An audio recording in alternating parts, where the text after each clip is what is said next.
We're back, Alphas. We're coming in hot with inspiring guests, witty banter, and colorful commentary for today's veterans and military community. This is the Tango Alpha Lima podcast. Hi there, Alphas. During the holiday season, the Tango Alpha Lima podcast team is taking a break. Woo! Need a break. But while we're gone, we do have a little bonus content for you. So we've looked back at all the things we've done during season 6, and we've come up with a list of our top 6 most impactful guests from 2025. And that was not easy. It really was difficult. There were so many great guests. But we'll be re-releasing those interviews this week. So if you haven't already, subscribed to Tango Alpha Lima on Spotify, Apple Podcasts, YouTube, or wherever you get your podcasts. Don't miss our countdown. We've got you covered.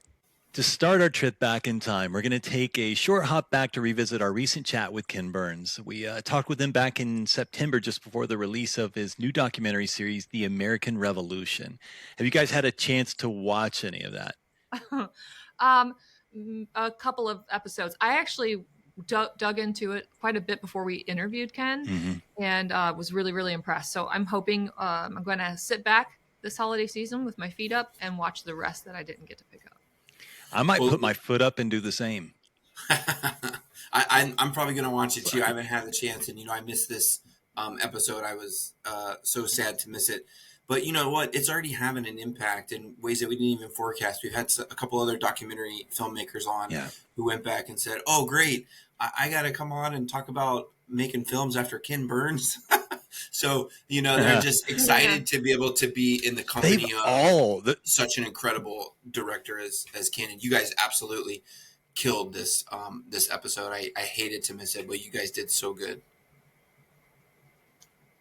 He is the godfather, Yeah. Honestly, though, our documentarians have been some of my favorite episodes. I like finding people that are obsessed with one thing at certain parts of their life, and they just dive in, because you're never going to find somebody more passionate to share. And so you can ask them anything about this time period, and they're going to be like, okay, so this is what happened. Here's the backstory. The Hungarians were doing this. You're like, whoa, hold on. We're talking about American history. Just let's keep it focused. Love a good doc. The German army and revolution, yes. Yeah. And it's really interesting. Ken is so passionate about his work, but also American history, in particular American military history, and it's definitely apparent in his work. But his team, let's not overlook the people behind these productions that are making this happen as well. It takes a really big talented crew, and it does. Joe speaks highly about not only the work he's doing and why he's doing it, but his team as well. So shout out to them and everybody with this group. Well, Alphas, stick around. After the break, we'll go back to episode 284 with myself, Stacy, and documentary filmmaker Ken Burns. You might have heard of him. Advancing the vision. Advancing the vision. The American Legion educates, mentors, and leads new generations of Americans. We are veterans strengthening America. We are the American Legion.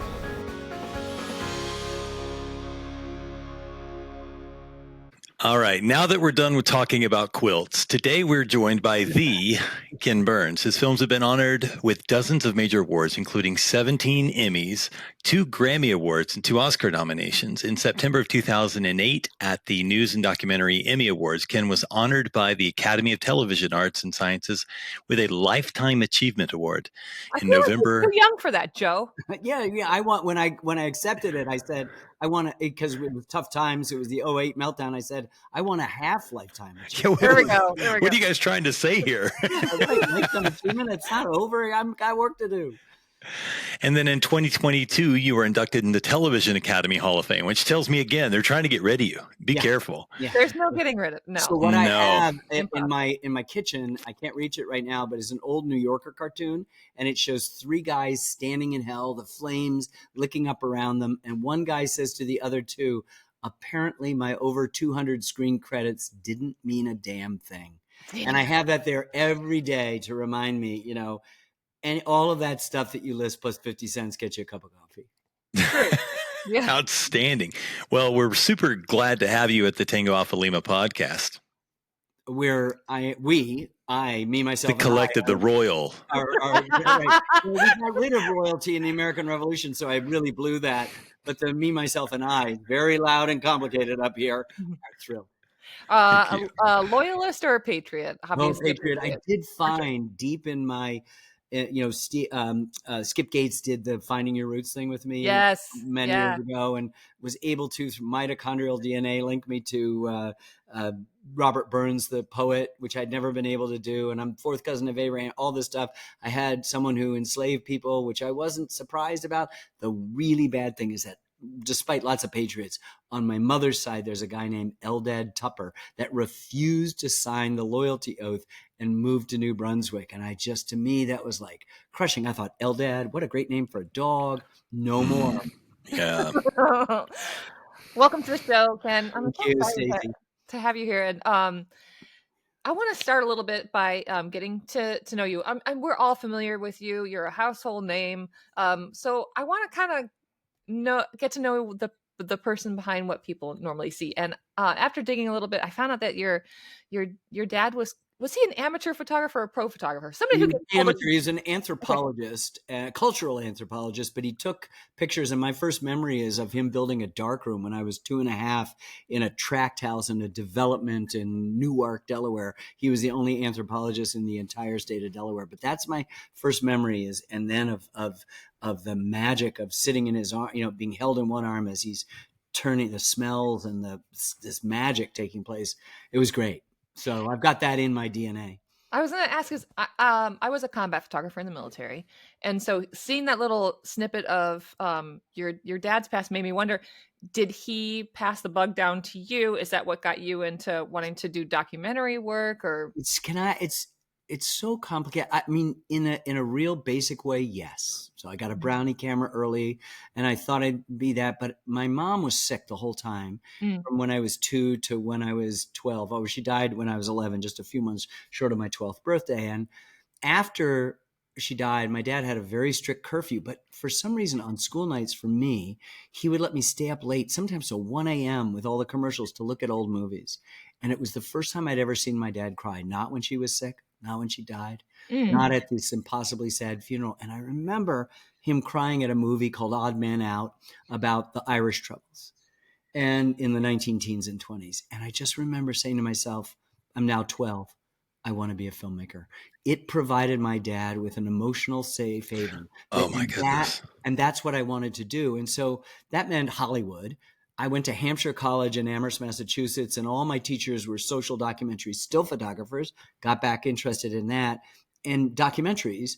And then somewhere along the line, by the time I was 22, it emerged with a completely untrained interest in American history. Like I've always loved the questions, the stories, the parts, difficult and otherwise, of our country. And so all of a sudden by 12, I knew what I wanted to do. By 18, I knew what kind of film I wanted to make. And by 22, it was American history. And so you're looking at a 72-year-old, pathetically 50 years later, who has not deviated from that course. Yet.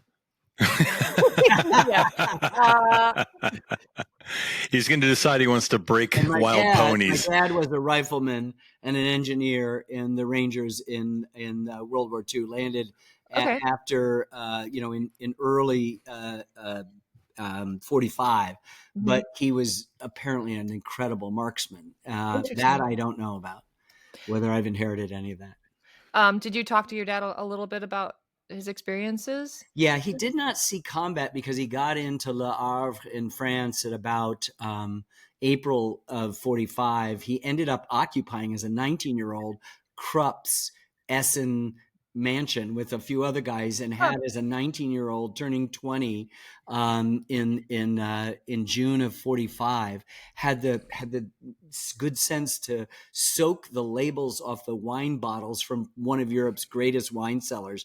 And when my dad passed away, I found this book of all of the labels of what must have been the greatest wines, right? I mean, Krupp is going to have that sort of stuff. Yeah. Oh, and wow. he liberated some other, interesting things from Spreading democracy, one bottle at a time. One bottle at a time. I think those are called war treasures. Yes, indeed they are. War booty. Oh, that's incredible. We never really know how deep somebody's willing to get. And so I always have like sort of a deeper backup question. And I do want to lean into that because I think that you seem like the kind of guy that gets what I'm trying to say when I ask this question. So, from Civil War to Vietnam War, you explore these lasting scars of conflict, not just on our country, but on the individual. And as somebody, like yourself that's interviewed countless veterans for your projects, my easy question was, why do you feel that push and desire to share those specific stories? How did you land on, America in the way that you did? And then my deeper question is it the history that you want to share and hope that people draw their own lessons from what they see? Or is there something more specific that you hope people get from the stories of those who wore the uniform? Wow, that's a great question, Joe. So after we did the Civil War series, which I had to do because I saw that it was the determining factor, the most important event in American history once we'd gotten started, and everything issued from it. My first film on Brooklyn Bridge, the new metal called Steel, which the Civil War promoted. Second film on the Shakers, a celibate religious sect that died out after we murdered 650,000, 700,000 of our own people. And the question of the soul survival wasn't as big a deal in the last half of the 19th century. History of the Statue of Liberty, which was originally intended as a gift from the French to Mrs. Lincoln to commemorate the survival of the Union besides her husband's ultimate triumph. The Congress, obviously its most important moment when there were two Congresses, one in Washington, D.C., the other in first Montgomery, and then later Richmond, Virginia. So it's just a big, big moment. And afterwards, I just looked at everybody. I said, no more wars. Yeah. Like it was just too much. When people in the Civil War, both North and South, had been in combat, and as you know, not everybody's in combat, right? It's a fairly small subset of people who actually see combat and certainly regularly. But when they'd been in it, they said we'd seen the elephant. And I assume that means it was the most exotic thing you could imagine. It's trying to tell you, everybody else, has no idea what this is like. And so I said, we haven't seen the elephant, but we know what they meant. We felt their pain and we understood, looked at the gory photographs and the cost of war. So no more. But then at the end of the 90s, Civil War came out in 1990. At the end of the 90s, I learned that 1,000 veterans of the Second World War, American veterans, were dying every day. Mm-hmm. That is no longer the case. It's down to single digits, right? And that this impossibly large percentage, I can't remember exactly what it was, of graduating high school seniors, that means with diploma in hand, marching off the thing, thought we fought with the Germans against the Russians in the Second World War. And I said, F, no way. I've got to do something. And so we tried, this is the only subject that I've ever done that had lots of brethren, hundreds of World War II movies. But I thought, what if we saw the greatest cataclysm in human history through the eyes of people who lived in 4 geographically distributed American towns: Waterbury, Connecticut, Mobile, Alabama, Sacramento, California, and tiny, tiny Laverne, Minnesota. The other three, about 100,000 in 1941. This one has 3,000. Okay, so we do that. That takes us more than 7 years. But before the ink is dry on that, I looked at everybody. I said, we're doing Vietnam. And they were I knew I couldn't no longer keep that ban because it obviously exposes the best and the worst of us, as all the cliches that we say about war. But it's really fundamentally a portal into human behavior, experience, and that good and bad stuff. Before the ink was dry, in December of 2015, before the September 2017 broadcast of Vietnam, I said, we're doing the revolution. And I knew how difficult it was going to be. No photographs, no newsreels. Everybody thinks nothing happened. It was this, peaceful thing. This is a civil war that's proportionally as bad as our Civil War. And our Civil War isn't really a civil war. It's a sectional war. Civil wars mean lots of civilian deaths. There's almost no civilian deaths outside of Missouri and eastern Kansas in our Civil War. It's just a sectional war. But man, the loyalists in everything, and the killing patriots and patriots killing loyalists, and the disaffected, those who wanted to just like hunker down, who are distrusted by both. It's really bad. There's some battles in Southern theaters where there may be a British officer leading the loyalists, right? But everybody who's killed in this battle, Kings Mountain, that's in North Carolina, just over the South Carolina border, everybody else is an American killing another American. And what happens in New Jersey, and particularly New Jersey and South Carolina, is as bad as you could possibly imagine.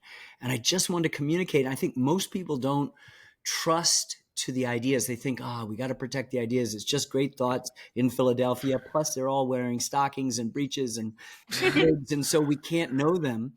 But in fact, those big ideas are not diminished. They're in fact enlarged by understanding the cost. And last April, 250 years ago, last April 19th on Lexington Green, the chances of our success is 0. 6.5 years later, in October of 1781, at Yorktown, it's 100%. And don't you want to know how that happens? And don't you want to know not just the top down, but, the Washington, who's the most important person, and the Jeffersons and the Adams, people we kind of know about, Abigail Adams. But what about a little girl 10 years old from Yorktown? What about a 14-year-old volunteer for the Patriots from Boston, or a 15-year-old for Connecticut? What's the biggest battle of the Revolution? Battle of Long Island, where George Washington makes a terrible mistake and leaves his left flank completely unprotected, and the British take advantage of it. What's the Battle of Brandywine? A big set piece. He leaves his right flank unprotected. So here you've got the greatest guy, most important, but he also is flawed. And so we introduce you to literally dozens of characters in the American Revolution. They're wives of German Hessian soldiers arriving to triumphantly join Burgoyne's army as it wins at Saratoga. Oops. And who is the great hero of Saratoga? Benedict Arnold, our general, right? And it's only, you meet him in the first moments of episode 2, and it isn't till well into episode 6, the last episode, that you find out what it is. And then he escapes. His conspirator, Major Andre, who's in the British Secret Service, is caught and hung as a spy. But, and I'm glad you're all sitting down, Benedict Arnold then joins and creates a loyalist regiment called the American Legion. Spoiler alert. Spoiler alert, goes to Virginia and wreaks havoc until he suddenly realizes that everybody is now focused on him. He's been injured twice in the service of the Patriot cause, his same leg. And so everybody's saying, we'll take the leg and give it a military burial. And the rest of him, Is that what happened to you, Joe? I actually have a leg that, they didn't do military burial. They just loaded me up in the back of a Humvee and drove me back home. But same thing. Same thing. It's really pretty amazing. And I think, we have this cast that The Longest Day doesn't have as great a cast as we have. Meryl Streep. Your voice actor, who is that? Holy cow. We have dozens of voices that are the finest actors, reading the first person letters, making people come alive. Paul Giamatti reprises as John Adams.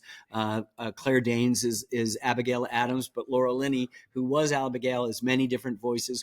We've got Tom Hanks. We've got Meryl Streep. We have so many recognizable voice actors. And they're all off camera, and they're all taking that stuff. So suddenly, the wig business, the separation of paintings, we've followed lots of reenactors, but very sort of impressionistically. I can't wait for you to see this thing, because I think it takes the onus off. I think the barnacles of sentimentality and nostalgia have encrusted the American Revolution, and that we need to just say, this is what happened. That people say Ecclesiastes, that's the Old Testament, said there's nothing new under the sun, meaning human nature doesn't change. There is something new under the sun. The most important event since the birth of Christ is the American Revolution, that said you are no longer subjects. There are going to be a few people on earth who are citizens, and that's a huge responsibility. And when they say pursuit of happiness, they don't mean whatever you want to do, the acquisition of things in a marketplace of objects. This is lifelong learning to earn the virtuous reward of citizenship. And so I think particularly now when people are worried about the future of the American experiment, to go back to the opening moments and understand the sacrifice. I mean, we always think the sturdy militiamen, they were often the least reliable soldiers that Washington had. It was these kids. It was these ne'er-do-wells. It was these felons. It was these second and third sons who didn't have a chance of an inheritance. There were women dressed as men. There were recent immigrants from Ireland and Germany. They did the fighting. And there's a couple battles, one in South Carolina in Cowpens, where like Daniel Morgan, who's their commander of Virginia, uses tactics that plays into Cornwallis's, and in this case is Tarleton's, understanding of how the militia dissolves. So he puts the militia guys in the two front lines and says, just fire twice. That's all I ask. Just fire twice. Sometimes they didn't fire at all. Sometimes they just ran. Promise me you'll fire twice. They fire twice and then retreat. Just run behind us. The second line, do the same thing. Fire twice. Run behind us. And Tarleton is saying, okay, we got them wrapped up. And then over the ridge are the Continentals. These kids, these, the people who stuck it out, who, this was not originally, democracy wasn't the object of the revolution. It was a consequence of it. Because in order for these patricians, the Washingtons and the Franklins and the Adamses to win, they had to begin to promise regular people rights. And so these are the people that stayed with Washington, didn't go home to plant a crop, didn't bail at the first sign of fire. It is so inspiring. It is so interesting. And we, this was a rabble. We were called the rabble by the Germans. He says, one guy, we follow a German guy named Johann Ewald. He's completely contemptuous in the beginning. And at the end at Yorktown, he's part of the surrender. He says, this rabble, who would have thought 100 years ago this rabble could defy kings? That's us, guys. Well, I am proud to say that my 7 times great-grandfather was a terrorist or a patriot, depending on which side of the fence. Depends on who wins. They didn't use terrorist, they said rebel. Everybody, the British and the Loyalists called everybody who's a patriot rebels. So. Okay. Well, I definitely come from good rebel stock. Yeah.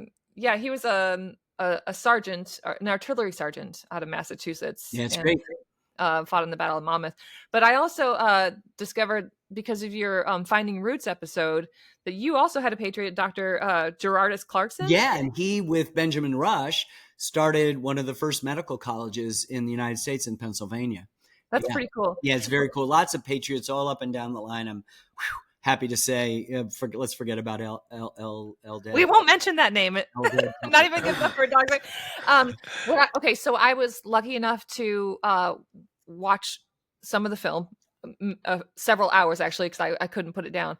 And what I really appreciated about it was, as you said, it's not a time where pictures existed, but you guys did an incredible job of supporting it with graphics, with really skillful voiceovers, as you said. But I think what was astounding was the beautiful cinematography that you had incorporated, and you included footage from all 13 original colonies. Yeah. What was that travel like? It took almost a decade to do this film, right? Yeah. So it'll be, when it's broadcast, it'll be 9 years and 11 months.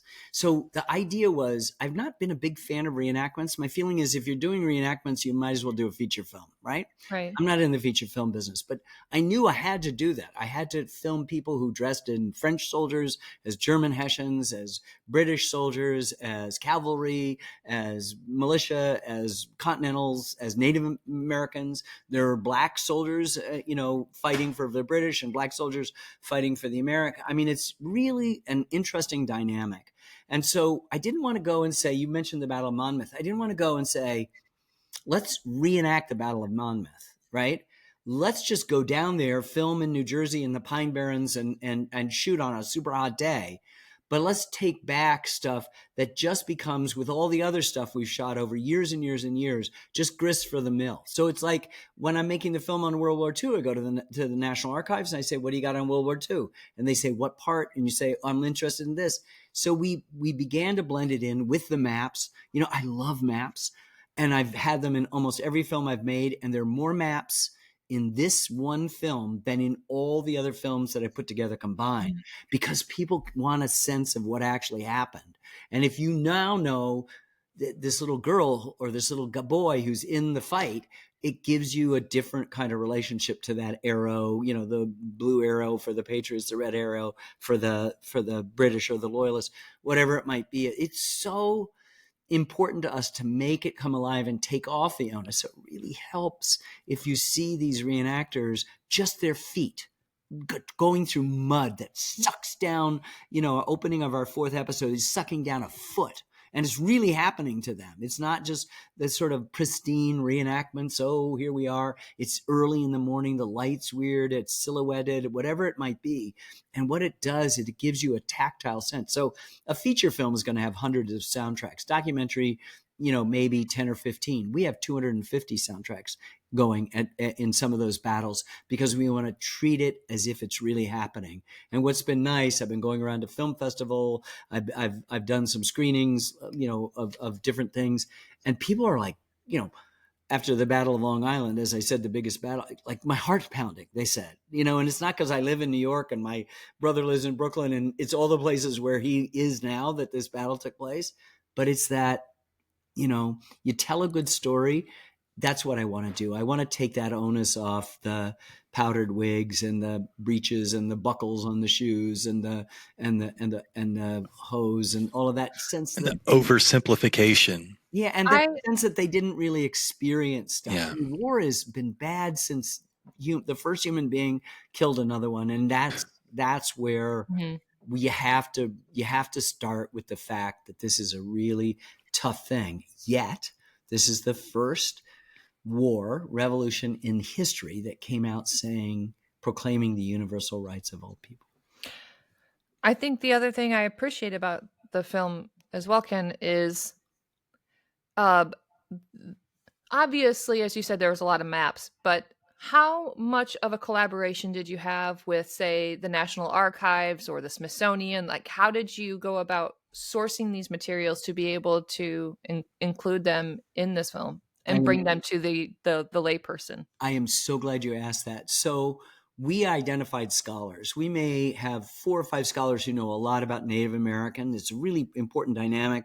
A lot of scholars who know about the British Empire and their dependence on their other 13 colonies, which were way more profitable in the Caribbean because they depended on slave labor.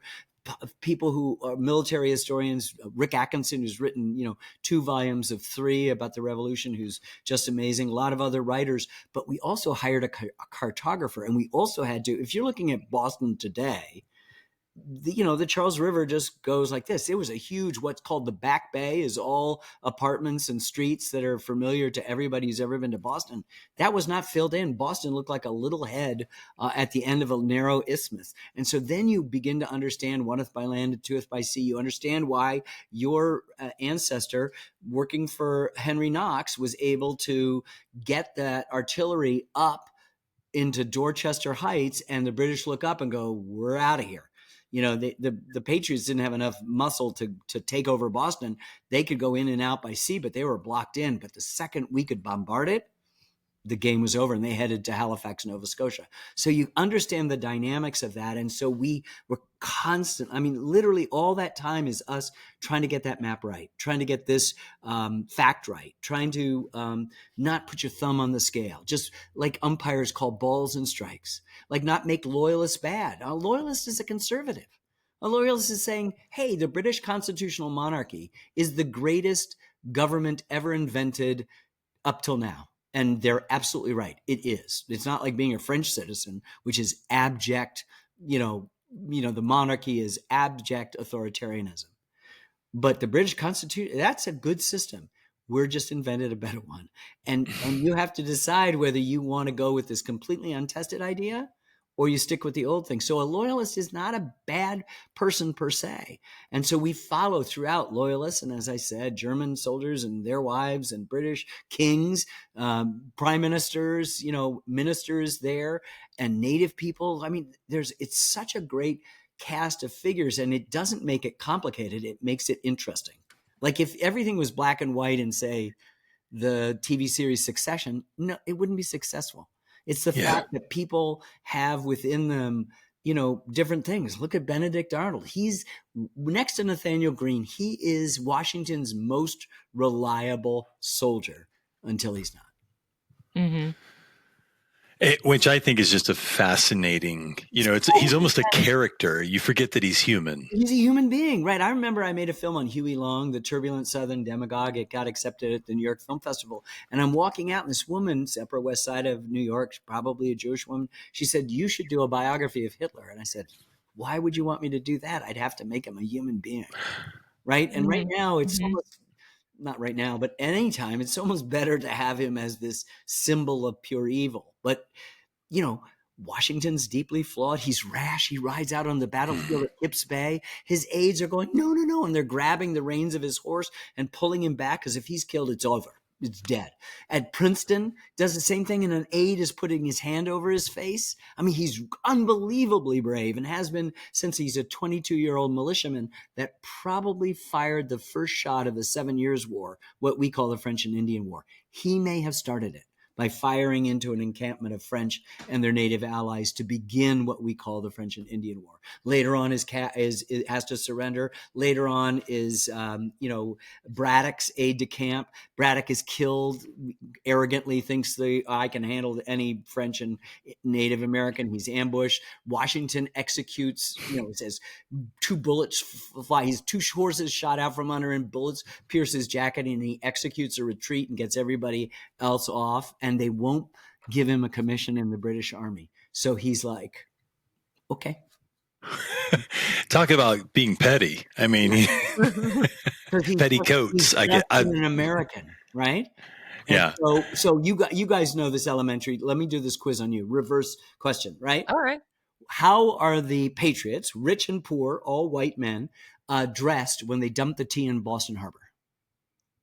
They were all dressed up like Native Americans, correct? Yes, very, very good, Joe. You get at least temporarily a A. Now, Joe, why were they dressed? Or Stacy, why were they dressed as Native Americans? Were they trying to sow discontent of some sort, or throw off the British? That would be what you'd think. They were saying to the British, and this is the great irony of history and the complication of it. They're saying, we're Aboriginal. We're Americans. We're no longer part of the mother That's interesting. country. And so they're not trying to blame it on the Native Americans. They're trying to say, like the Native Americans, we're different from you. Mm-hmm. Right? Meanwhile, the Native Americans are over here like. Meanwhile, they're going, excuse me, you've just taken our land. You're upset with Britain. The main reason they're fighting, not just taxes and representation and taxes on tea, it's mostly because the British have said, we can't protect you, so don't cross over the Appalachians and take Indian land, which is what the smallest farmer wants to do and what the big land speculators want to do with tens of thousands of acres they don't own, like George Washington, like Benjamin Franklin, like Patrick Henry. They're all pissed because they can't go over and just take Indian land. So doesn't that make that so much more interesting, the whole dynamic? Yeah. The real question is, who wore it better? No. Actually, so in your film, The American Buffalo, which is, I've loved Native American culture my whole life. I say my whole life. Second grade, I did a report on Geronimo and found out that my family has some, not physically to me at least, on my father's side, has links to Cherokee blood. But that explores the near extinction of a species that's intrinsically linked to the history of the American West and Native American culture, of course. And I never knew how bad it was until I did my own research in high school for a paper. And so weirdly going into that, I knew a fair amount and was still blown away. Mm-hmm. So my question to you is, and I mentioned I told Stacy she had to remind me to ask you this, how much of it is you going, I want to know more about this, let's do a documentary, and how much of it is you knowing and just needing to share? I'm sure it's a mix, but I'm curious. 95%. I need to know. 5%, this is what you should know. Because think about it. If it's the other way around, then it's homework, right? This is what you have to know. But if it's me going, hey, let me share with you what I've just learned, then it's a story. There's no homework. There's no test on Tuesday. It's just like something you can share. And the best thing, I mean, I did a conversation with Joe Rogan a couple months ago, 3 hours, right? He was going, oh, I had no idea. Oh, I had no idea. Oh, I had no idea, which is the greatest thing that you want to say because he's well versed in stuff like that. He knows history pretty well. He's a curious guy, you know, and most of the people we meet presume that they know some stuff about the revolution. And what I love is not disabusing of that, but just saying it's more. I'll tell you once, there's a deposed governor of Virginia. He's royal governor. He's in a ship in the Chesapeake Bay because the rebels control his province, his colony, our state, soon to be our state of Virginia. And he goes, he owns some slaves. He says, what if we just free, he issues a proclamation, we'll free the slaves of rebels, not the of loyalists. How you tell the difference, I don't know. And if you come over to us, you can fight for us and we'll give you your freedom, right? It's a very destabilizing thing. The entire British economy is dependent on slave labor in the Caribbean and to a lesser extent in South Carolina and Virginia. And slavery is legal in every state, but the least profitable is Massachusetts and New Hampshire and places that just don't have slaves in that regard. And so it destabilizes the situation and makes a lot of people who are a bit on the fence go over to the Patriot side. So it gives some, you know, historians the chance to say, it's all about slavery. It's not, but it's amazing thing. So here's what we do know. 20,000 Black Americans fought in the Revolution, 15,000 for the British, 5,000 for the Americans, because even with this promise of continued existence of slavery, they felt the cause right. Like there's a freed Black, there was a kid named James Fortin, who 9 years old hears 2 days after the Declaration is signed, the first public reading in Philadelphia, and he never for a second doesn't believe that those self-evident truths aren't for him. He goes on, fights, is imprisoned. He has a chance to get out if he goes back to England with the ship captain's son and be fine. He goes, no, I'm fighting for my cause. He ends up in a prison ship, nearly dies, and then later becomes rich in the merchant marine and gives a lot of his profits to funding the beginning of the abolitionist movement in the 19th century. I mean, this just, you can't make this stuff up. What an American. Yeah, that's James Fortin. That's just one person. You know, we follow a guy who left named Harry Washington. Guess whose plantation he was at? Mount Vernon. Right? I was like, he ends up in Africa in a new colony whose capital is Freetown, right? Because they're not welcome in Nova Scotia where most of the loyalists go because it's cold and they're Black. And they're not so welcome in England either. So they end up going from Britain to, you know, and that's just a couple of stories. I mean, it's just so interesting if you just say it isn't just, you know, guys in Philadelphia thinking up great ideas. Do not misunderstand me. Those are the best ideas human beings have ever come up with. And our film celebrates them, in fact, exalts them.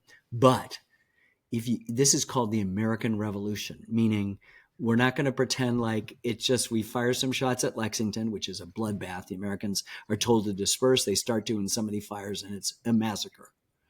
And then it changes at Northbridge and Concord, and then the British are running. But it's bloody. You know, I'll tell you something. There's an English historian in our film named Stephen Conway. At the end of the Battle of Bunker's Hill, which takes place, of course, on Breed's Hill, but we call it Bunker's Hill. Hal makes his final charge. Americans run out of ammunition and their guns are fouled from overshooting. They've inflicted 40% casualties on the British. The British Army will not experience 40% casualties again until 1916 and the first day of the Somme.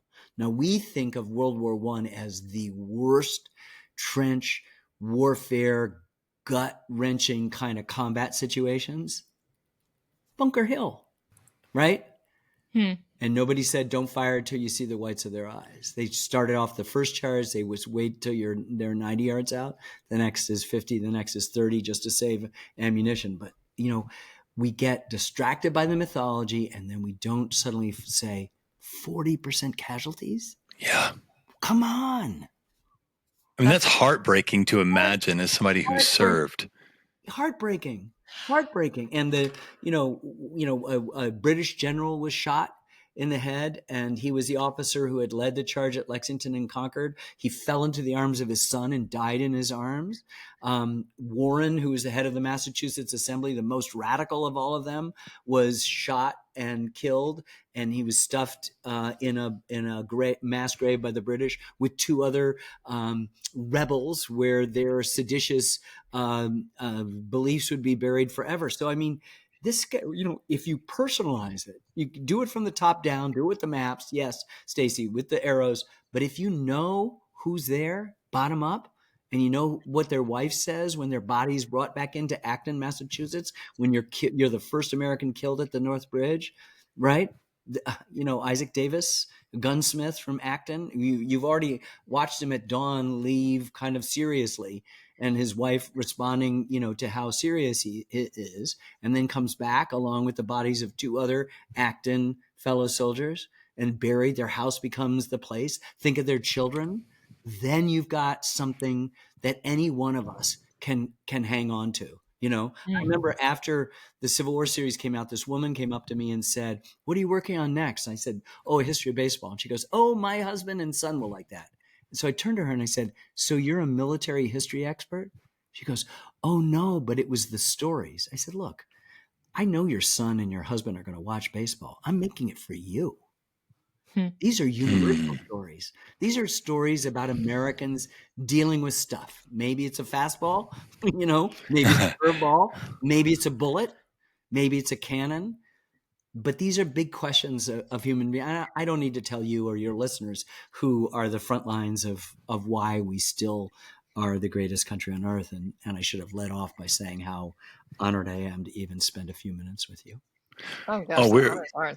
We're seeing the energy, and you can tell when somebody's life is dedicated to something because they're the way they light up. And so, it's self-evident I can, for one, appreciate your approach in humanizing these experiences, because I think we can all see ourselves reflected in them. That's And right. especially the alphas who are listening, who've had their own experiences through the military, where there are no winners in war. Right. And I think that gives you a better appreciation of other people's turmoil. And I know I kind of teased a little bit about calling my ancestor a terrorist, because depending on which side of the line That's you right. are, it's going to skew how you view it. But either side thinks they're supposed to be the victorious ones. Robert McNamara told Curtis LeMay at the end of World War II that if we're the losers, we get hung as war criminals for the carpet bombing of essentially wood and paper Tokyo that killed, hundreds of thousands of people, well more than Hiroshima and Nagasaki, more than 1 million people. He said, we'd be war criminals and hung for what we'd done. And so it's one man's meat is another man's poison. I will say this too, Ken. I've had a family member who's had skin in the game in every single era of war that you've covered in your films. Wow. So from the Revolution all the way forward, we got to get one on World War I. You didn't do one on that one yet. You know what? I'll tell you that. That's a really good point. We've covered World War I in a lot of different films, from Hemingway, believe it or not, till jazz and baseball and other stuff. So we passed through it. World War I is, in a way, and this is where the isolationist movement in America started, is their war. Like, we came in and we were the difference and we won it for them, but it was their war in a way that World War II is not, in that we did come and win it, but mainly it was our manufacturing is the biggest cause of the winning of the Second World War. Second is Soviet sacrifice. Americans don't like to hear that. And third is the sacrifice of the Western European allies, including those people who landed at Omaha and Golden Sword that day. So, I mean, it's Utah and all the beaches there, Canadian and British and mostly Americans. And the Americans bore the brunt of it at Omaha, of course. And you go there and you just can't help but say they weren't getting paid. They weren't there for empire. There was no conquest. They were there for an idea that tyranny and authoritarianism is not the way of human progress. And that's why I can't even talk about it without breaking up. Yeah, I mean, I've had my ancestors were from after Massachusetts, they migrated over to Michigan to do farming. So you talked about moving west. Michigan too, Ann Arbor. Yes, yeah, I saw that. I've got Harbor Springs. Oh, it's so funny. You talked about Laverne, Minnesota. Yeah, and I did the veterans. So after I got wounded, I started doing the Veterans Portrait Project, where I traveled to all 50 states to document veteran stories. And I went to Laverne, Minnesota, and I met this Korean War veteran named Arvin. And he lost almost his entire unit in Korea. And so they shipped him home. He said he landed in the middle of the night. And by the time he got back to the farm, it was like 5 a.m, and he was on a tractor harvesting by like 7 a.m. after coming home from Korea and losing. Anyway, this is the kind of mettle of the Americans that you document in your films. And I can definitely appreciate that. And I'm looking forward to sitting down and watching the rest of this film when it comes out. When are we expected to have this drop? Where can alphas watch it? Tell us all about that. All of my films couldn't have been made without PBS, which is sorry that it's sort of under attack. They have one foot tentatively in the marketplace and the other proudly out. And it's where I've been able to do it. I could have gone to a streaming service or a premium cable and said, I need $30 million to make the Vietnam film. And they go, great, with your track record, here it is, right? But they wouldn't have given me 10 and a half years, which is what it took to get it right. So that's what PBS allowed. I had to raise all that money from them and from the Corporation for Public Broadcasting, which has just been zeroed out and is no more, but I was able to do it, right? So PBS will begin broadcasting this and streaming it for free on Sunday, November 16th. And it's going to be broadcast all that week, Sunday through Friday night. They'll rebroadcast it, do it in marathons on the weekends, rebroadcast in January. It'll be in pledge. It'll be going, and they'll have another national broadcast again in June before the 250th anniversary of the signing of the Declaration of Independence. It's going to be hard to miss. The DVDs and Blu-rays, if you know what those things are. There's a companion book by Alfred A. Knopf, which is the handsomest of all the companion books we've done. And we've done educational outreach. So any school that's interested in the American Revolution, whether it's 3rd grade, 5th grade, 8th grade, 11th grade, college, continuing education, they're not going to miss it. So I'm really hoping that everybody tunes in. Like, we're now so divided, but we share a lot of things in common. Like, I've made films for almost 50 years about the US. But I've also made films about us. That is to say, the lowercase, 2-letter, plural pronoun, all the intimacy of us and we and our, and all of the majesty, the complexity, the contradiction, and even the controversy of the US. And it is my great privilege to spend that time telling those stories. And I can't wait if we all watch this together, as it happened, remember, at the Civil War. Well, you're too young. At the Civil War series, the whole country stopped. Joe was there. That was the first one I watched, actually, was Civil War in the 90s. Yeah. So it came out in September of 1990, and you're both too young to stay up, but the country stopped. And I'm really hoping we don't do that anymore, but I really hope in some ways, not for me, but for us to be able to all claim, regardless of what side of the political divide you're on, claim this extraordinary, the birth of our creation story, our creation myth, the moment that I am calling the most important moment since the birth of Christ. Alphas, you can also get your passports and watch that on the PBS app. You can stream it beginning November 16th. If you want to watch it through your local, whether it's an ETV or your local PBS station, make sure you check your local listings. It'll all be the same time. This one, they're going to show at the same time, I think. Okay, great. Yeah. Perfect. And they're going to show every episode twice. So on Sunday night, they'll show episode 1 from 8 to 10, and then show episode 1 again from 10 to 12. So you can go out and have a beer. You can come back and do it. You can go to bed early and, whatever it is. And they'll do that all week. So that's called a double pump. Nice.